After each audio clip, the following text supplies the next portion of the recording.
Buongiorno, buonasera, dipende da che parte della giornata state guardando questo video. Dopo aver parlato di scienziati e filosofi che conoscete tutti, vorrei parlare di qualche personaggio del settore non noto proprio a tutti. Ulisse Aldrovandi.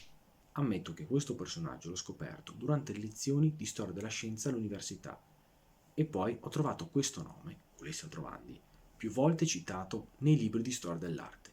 Ulisse Aldrovandi fu uno dei personaggi più importanti per la storia delle scienze naturalistiche. Nacque a Bologna nel 1522. La sua vita fu lunga, avventurosa e tormentata. Morì sempre nella sua Bologna nel 1605, all'età di 83 anni, che per l'epoca vuol dire tantissimo, perché per l'epoca era considerato impossibile arrivare a 80 anni. Pensate che un altro personaggio dello stesso secolo, il pittore Tiziano Vecellio, fu considerato immortale per essere arrivato a 90 anni. Oggi è considerato normale arrivare a 80 o 90 anni, ma per l'epoca era considerato impossibile.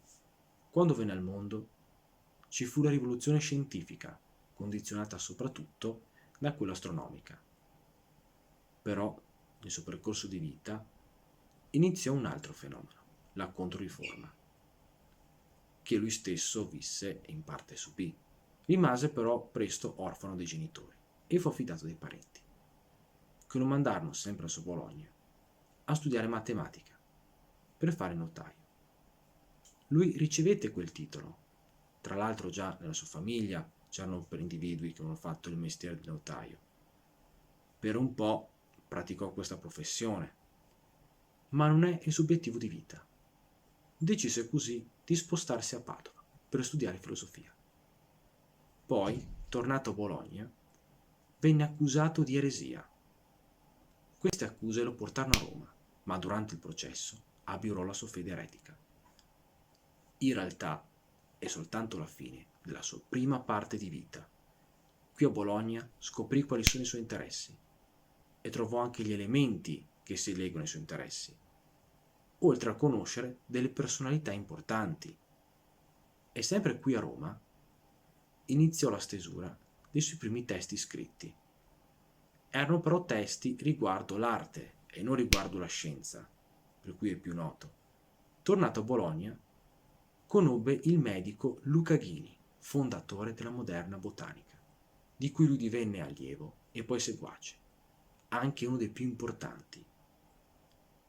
Lui fu di quelli che Luca Ghini chiamò spesso per via di una serie di viaggi a scopo scientifico nel nord Italia, soprattutto tra la Lombardia e il Veneto.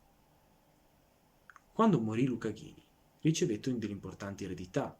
Allora fu Ulisse Aldrovandi che cominciò ad organizzare questi viaggi. E Ulisse Aldrovandi cominciò anche a raccogliere tutta una serie di piante e animali all'epoca sconosciuti. Ulisse Aldrovandi era una persona ambiziosa. Pensate che voleva progettare perfino un viaggio in America.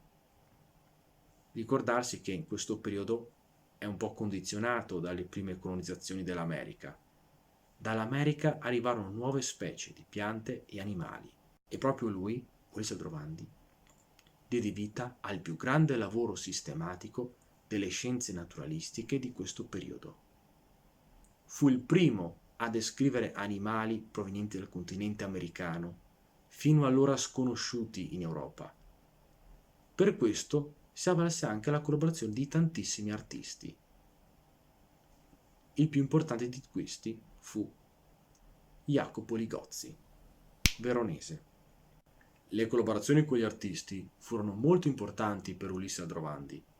In questi anni Ulisse scrisse parecchi testi dove descrive questi animali e queste piante, arrivate per la prima volta in Europa, abbinate alle illustrazioni. In questi ambiziosi lavori furono per la prima volta illustrate nella storia, più o meno la storia europea, animali come ad esempio l'armadillo, fino allora sconosciuto.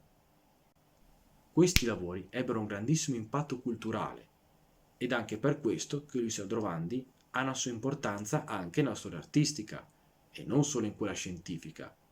Lo stesso Ulisse Aldrovandi era un amante dell'arte, come ho spiegato prima, i suoi primi testi riguardavano l'arte. Lui stesso era anche un collezionista, sia di materiale artistico che di materiale scientifico.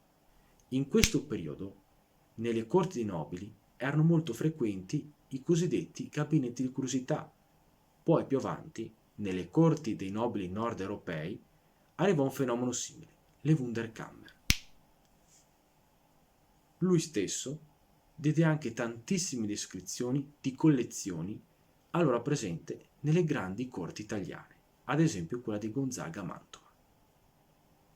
Ma i suoi testi sono importanti anche per la descrizione dei paesaggi. Un esempio è il testo sul Monte Baldo e la magnifica città di Verona, oltre che a quei testi che scrisse riguardo le rovine romane. Ulisse era ormai un'autorità a Bologna. Nel 1568 diede vita a un giardino botanico. Continuò a raccogliere pezzi di natura soprattutto scientifica da includere alla sua collezione che oggi è inclusa al Palazzo Poggi di Bologna. Ulisse però non si ferma a scrivere trattati, sia di natura artistica che scientifica. Tra questi spicca un libro dei mostri. Teniamo presente che all'epoca tanta gente pensava, ad esempio, che i draghi esistessero veramente. Questi lavori lo terranno impegnato fino alla morte.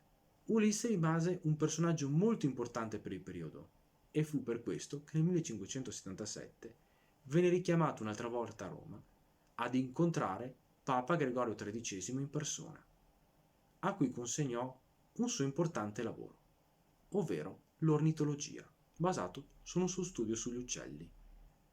E riguardo il suo rapporto con l'arte, di cui ho parlato prima, oltre che a Jacopo Ligozzi, collaborò anche con Ghisi. E come ho detto prima, questi trattati furono i primi a illustrare animali o piante che all'epoca neanche si conoscevano. Oggi, nella sua collezione a Bologna, sono comprese anche le stampe di questi lavori. Pare che lui stesso avesse anche una certa mano per l'arte. Non a caso, i lavori di Ulisse Aldrovandi oggi sono più famosi nel campo artistico che in quello scientifico. Nel campo scientifico si limitava abbastanza a descrivere a livello tassonomico gli animali o le piante, ma non a livello comportamentale o ambientale. I suoi lavori sono anche importanti un po' per capire com'era l'ambiente dell'Italia di allora e anche per capire com'erano alcune collezioni oggi non più esistenti. C'è qualcosa che vorreste aggiungere su questo personaggio? Bene, scrivetelo nella zona commenti. Se il video ti è piaciuto, metti pure mi piace. Se questo canale ti interessa, ti consiglio di iscriverti. Ti ricordo che ho altri 2 canali, Prosto il Fumettaro e Arte del Prosto, di cui vi consiglio di dare un'occhiata e magari iscrivetevi anche lì. Io vi ringrazio per la visione e arrivederci al prossimo video.